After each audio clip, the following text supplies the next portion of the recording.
ጤና ይስጥልን። ይህ ቁም ነገር ሚዲያ ነው። አጫጭር ዜናዎችን ይዘን ቀርበናል። ደቡብ ክልልን መልሶ የማደራጀት እቅድ ዳግም ፈተና ገጥሞታል ተባለ። የዶክተር አብይ አህመድ አስተዳደር 56 ብሔረሰቦችን የያዘውን የደቡብ ክልል ዞኖችን መልሶ በአዲስ የክልል መዋቅር ለማደራጀት ተደጋጋሚ ህዝባዊ ውይይቶችን አጥፎ አጥኚ ኮሚቴዎች ቢዋቀሩም መፍትሄ ለማምጣት አልተቻለም ተባለ።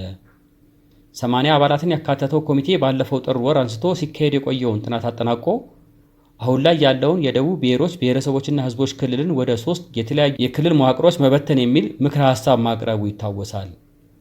እነሱም የቀድሞ ሸዋ ጠቅላይ ግዛት አካል የነበሩትን ዞኖች አንድ ላይ ማደራጀት፣ የደቡብ ምዕራብ ኢትዮጵያ ዞኖችን በጋራ ማደራጀትና የኦሞ ወንዝን ተከትሎ ያሉ ዞኖችን በተመሳሳይ በአንድ ክልል ማዋቀር የሚሉ ናቸው። ይህ ጥናት በቀረበበት ወቅት የጋሞ ዞን እና የኮንታ ልዩ ወረዳ ተወካዮች ባሰሙት የተቃውሞ ድምፅ ጉዳዩ እንደገና እንዲታይ አጣሪ ኮሚቴ ተዋቅሮ ውይይት ሲካሄድ ቆይቷል። በመሆኑም ከሶስቱ የክልል መዋቅር ምክረ ሐሳቦች ውስጥ ሶስተኛውና የኦሞ ህዝቦች ክልል የተባለው ከፍተኛ ተቃውሞ የተነሳበት መሆኑ ታውቋል። ይህ የክልል አደረጃጀት ምክረ ሐሳብ ተቃውሞ ሊነሳበት የቻለው እንደዚህ የሚባል አደረጃጀት የመረጠ ህዝብ ወይም ዞን አለመኖሩ አንደኛው ምክንያት ነው ተብሏል። ኦሞቲክ የሚባል ክልል እንዲመሰረት እንፈልጋለን አሉ ተብለው የተጠቀሱት ጎፋ፣ ጋሞ፣ ዳውሮ፣ ደቡብ ኦሞ፣ ወላይታ፣ ኮንሶ፣ አማሮ፣ ደራሼ፣ አሌ፣ ቡርጂ ዞኖች እንዲያውም በተቃራኒው ኦሞቲክ የሚባልን አደረጃጀት አንፈልግም ማለታቸው ታውቋል። የዳውሮ ዞን ኦሞቲክ በሚባል ክልል ከመደራጀት ደቡብ ምዕራብ ዞኖች ጋር መደራጀት ይሻላል የሚል አቋም መያዙም ታውቋል። የአማሮ ወረዳም ከኮሬ ህዝብ በድንበር ከማይገናኘው የጌዲዮ ዞን ጋር አይደራጅም፣ የራሳችንንም የልዩ ዞን መዋቅር ካልሰጣችሁን ከጋሞ ዞን ጋር በክልል አደራጁን የሚል አቋም አንጸባርቀዋል። የጎፋ ዞን፣ ኮንሶ ዞን፣ ደቡብ ኦሞ ዞን፣ ደራሼና አሌ ህዝቦችን በተመሳሳይ የኦሞቲክ ክልል ሐሳብን እንደማይቀበሉት ታውቋል።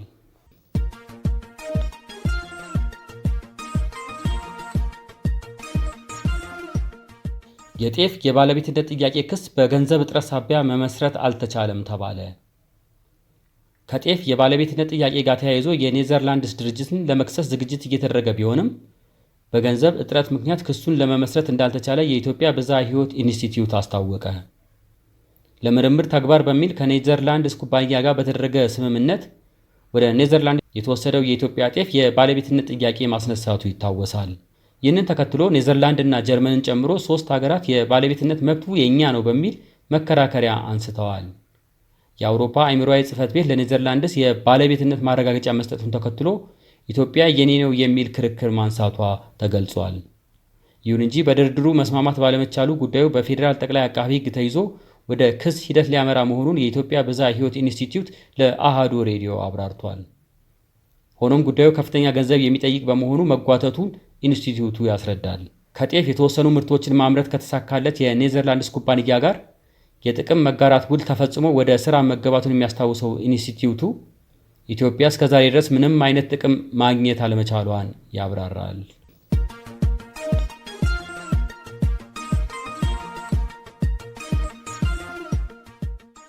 የኢትዮጵያ አየር መንገድ ከ10ሩ የአፍሪካ ምርጥ ብራንድ ድርጅቶች ብቸኛው አፍሪካዊ ተቋም ተባለ። በአፍሪካ ውስጥ ያሉ ምርጥ ብራንድ ያላቸው ድርጅቶችንና ምርቶችን በማወዳደር ይፋ የሚያደርገው ብራንድ አፍሪካ 2020 መጽሔት የተቋማቱን ብቃትና ተቀባይነት በመመዘን 10ሩን ድርጅቶች ሰሞኑን ይፋ አድርጓል። በአፍሪካ ከሚገኙ 10 ምርጥ ብራንድ ያላቸው ድርጅቶች መካከል 4ቱ የደቡብ አፍሪካ ሲሆኑ 3ቱ የናይጄሪያ ናቸው። 2ቱ የኢትዮጵያ አየር መንገድና አንበሳ ጫማ ሲሆኑ አንዱ የታንዛኒያ ኩባንያ ነው። ከ10ሩ የአፍሪካ ብራንድ ድርጅቶች መካከል 9ኙ ባለቤትነት የተያዘው አፍሪካውያን ባልሆኑ ባለሀብቶች ሲሆን ብቸኛውና በሀገሩ ዜጎች ባለቤትነት የተያዘው የኢትዮጵያ አየር መንገድ ብቻ ነው።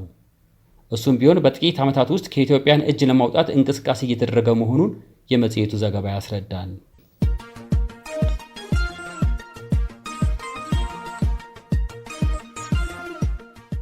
ሸቀጦችን ጭነው ወደ ትግራይ ክልል የሚገቡ የከባድ መኪና አሽከርካሪዎች እየተጉላላን ነው አሉ።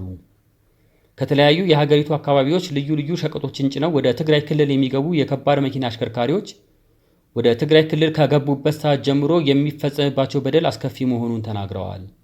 ከደሴ ልዩ ልዩ የዕለት ፍጆታዎችን ጭኖ በወልዲያ በኩል ወደ ትግራይ የክልል የገባው አቶ ተሻለ መኩሪያ የተባለ የከባድ መኪና አሽከርካሪ ወደ ትግራይ ክልል ከገባንበት ዕለት ጀምሮ ከመኪናችን እንዳንወርድና ምግብ እንኳን እንዳናገኝ ተከልክለናል ብሏል።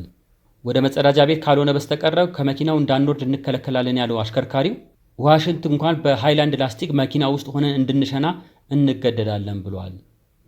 የጫኑትን ዕቃ ከመኪና ሳይወርዱ እንደሚያራግፉ የሚገደዱት አሽከርካሪዎች የኮሮና ቫይረስ ታሰራጩብናላችሁ በሚል በአካባቢው ህብረተሰብ ከፍተኛ መገለል እየደረሰብን ነው ብለዋል። በተያያዘ ዜና በጅቡቲ ጸጥታ ኃይሎችና በኢትዮጵያ ሾፌሮች መካከል በተነሳ አለመግባባት የጅቡቲው የኢትዮጵያ የጭነት አገልግሎት መቋረጡ ተሰምቷል።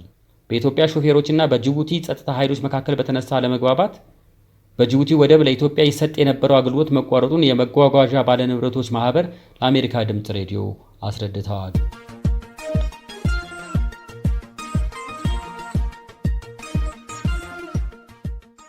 በኮሮና ቫይረስ ሳቢያ 2 አየር መንገዶች በኪሳራ በረራ አቆሙ። የአየር ትራንስፖርት ኪሳራ በኮቪድ ሳቢያ ከቀን ወደ ቀን እያሽቆለቆለ ነው። በአፍሪካ ቀዳሚ የሆነው የኢትዮጵያ አየር መንገድ 90 ከመቶ የሚሆነውን በረራ ቢያቋርጥም ፊቱን ወደ ዕቃ ማጓጓዝ በማዞር ስኬታማ ስራ እያከናወነ ነው ተብሏል። የኢትዮጵያ አየር መንገድ ዋና ስራ አስፈጻሚ የሆኑት አቶ ተወልደ ገብረ ማርያም ሰሞኑን ለሲኤንኤን ቴሌቪዥን እንደነገሩት አየር መንገዱ ኮሮና ከገባበት ጊዜ ጀምሮ ያጣው ገቢ ሲሰላ $1 ቢሊዮን ወይም ወደ 35 ቢሊዮን ብር ይደርሳል ብለዋል። ይህ በእንዲህ እንዳለ የታይላንድ መንግስት ንብረት የሆነው ታይ ኤርዌይስ በትናንትናው ዕለት በኪሳራ ሳቢያ ስራ ማቆሙን ሲያስታውቅ የላቲን አሜሪካው ሀገራት ትልቁ አየር መንገድ የሆነው ታሚያ ኤርዌይስ በዛሬው ዕለት በኪሳራ ስራ ማቆሙን አስታውቋል። የጀርመኑ ሉፍታንዛ በበኩሉ ከ9 ቢሊዮን ዩሮ በላይ ድጎማ ከመንግስት ጠይቋል።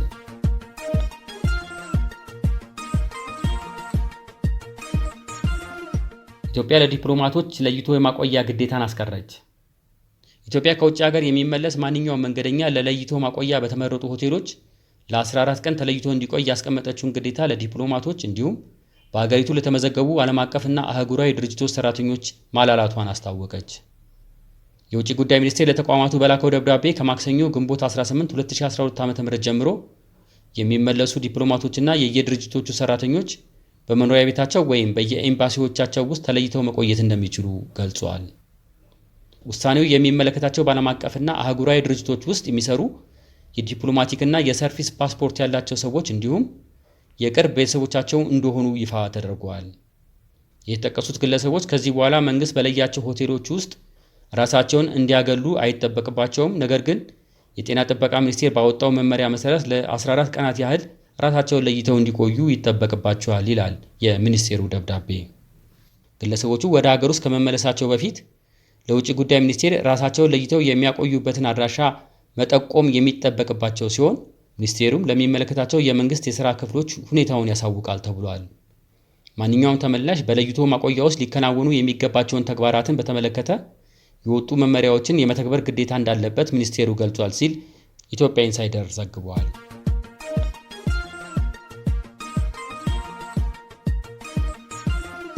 የኢትዮጵያ አየር መንገድ ለበረራ አስተናጋጆች ለመስጠት የወሰነው የቋንቋ ፈተና ተቃውሞ ገጠመው። የኢትዮጵያ አየር መንገድ 802 ለሚደርሱ ቋሚና ጊዜያዊ የበረራ አስተናጋጆች በግዳጅ ለመስጠት የወሰነው የእንግሊዝኛ ቋንቋ ፈተና የሥራ ዋስትና ያሳጣናል በሚል በሰራተኞቹ መካከል ስጋት መፍጠሩ ታውቋል። ስማቸው እንዲጠቀስ ያልፈለጉ የአየር መንገዱ የበረራ አስተናጋጆች አየር መንገዱ የተቀላቀሉት የቋንቋ ትምህርትን ጨምሮ በቂ የተባለ ስልጠና ወስደው እንደሆነ አስታውሰው አሁን አየር መንገዱ 90 ከመቶ የሚሆነውን በረራ በኮሮና ቫይረስ ሳቢያ ባቋረጠበት ወቅት የቋንቋ ፈተና ካልወሰዳችሁ በሚል ግዴታ ላይ የሚጥል ትዕዛዝ ማምጣቱ ስጋት ላይ ጥሎናል ብለዋል። የበረራ አስተናጋጆቹ ጨምረው እንደተናገሩት የቋንቋ ችሎታ በስራ ሂደት እየዳበረ የሚሄድ እንደሆነ ጠቅሰው ለመግባባት በቂ የሚባል የቋንቋ ችሎታ ይዘው ወደ ስራ መግባታቸውን ተናግረዋል። የቋንቋ ችሎታቸውን ማሻሻል ያለባቸው ሰራተኞች ካሉ እንኳ በሌሎች ሙያዎች ላይ እንደተለመደው የስራ ላይ ስልጠና መስጠት እየተቻለ ይህንን የቋንቋ ፈተና ለሁሉም ሰራተኞች እንዲወስዱ መደረጉ የማያልፉ ሰራተኞች ላይ ምን አይነት እርምጃ ለመውሰድ እንደታሰበ እንደማያውቁና የሥራ ዋስትናቸውን ሊያሳጣቸው እንደሚችል ስጋታቸውን ገልጸዋል። ጉዳዩን በተመለከተ የኢትዮጵያ አየር መንገድ የበረራ አስተናጋጆች ማህበርንና የአየር መንገዱን አስተዳደር ማብራሪያ እንዲሰጥ ቢጠየቅም ምላሽ ለመስጠት ፈቃደኛ አልሆነም።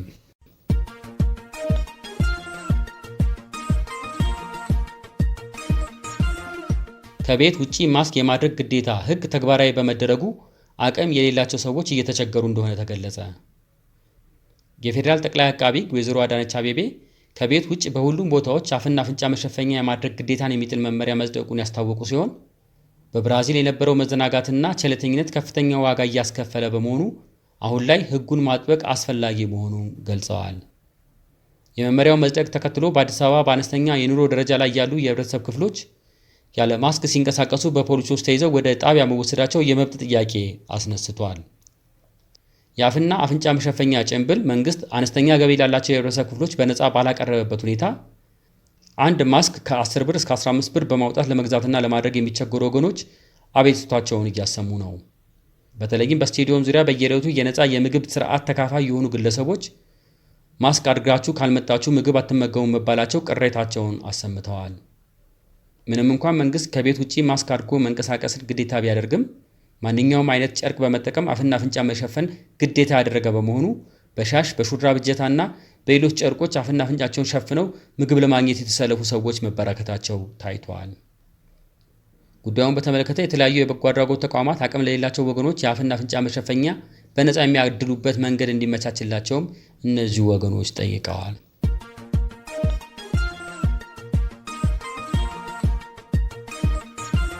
በጤና ተቋማት የሳይበር ጥቃቶች መጨመራቸው ተሰማ።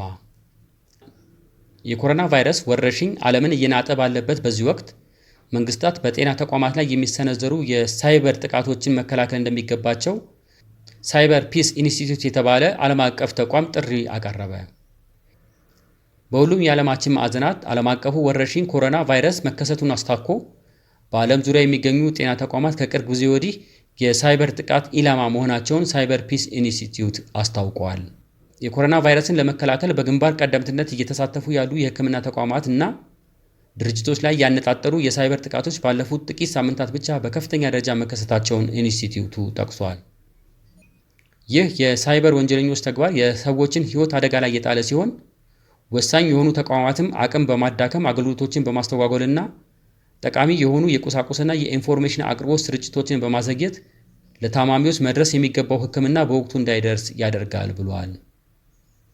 በሆስፒታሎች፣ የጤና እንክብካቤ ተቋማትና የምርምርና የሕክምና ኢንስቲትዩት ላይ የሚፈጸሙትን የሳይበር ጥቃቶች ለመከላከል መንግስታት የሲቪክ ማህበረሰብና ከግሉ ዘርፍ ጋር በትብብር ሊሰሩ እንደሚገባ ተጠቁመዋል።